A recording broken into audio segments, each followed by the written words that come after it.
খুব কষ্ট করছি আমি ভাই, আপনারা দেখেছেন। আমি এমন কোনো ঘর নাই যে আমি চাই নাই। আমি 15 মাসে প্রায় 3 লক্ষ লোকের সাথে আমার hand to touch, hand to hand হয়েছে ভাই।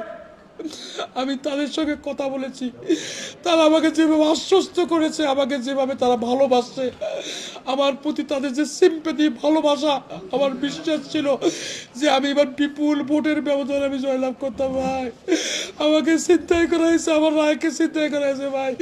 আপনারা সাংবাদিক, আপনার জাতির বিবেক, আপনার জাতির বিবেক আপনার জাতিকে প্রকাশ করে দেন। এনসিপি এটা ওরা যে জুলাই যোদ্ধা বলে, ওরা জুলাই বিক্রেতা, জুলাই বিক্রি করে খায় তারা ভাই। তাদের অনেক দুর্নীতি ভাই। আমি ক্লিন ইমেজের লোক ভাই, আমি আপনাদের সকলের সহযোগিতা কামনা করছি।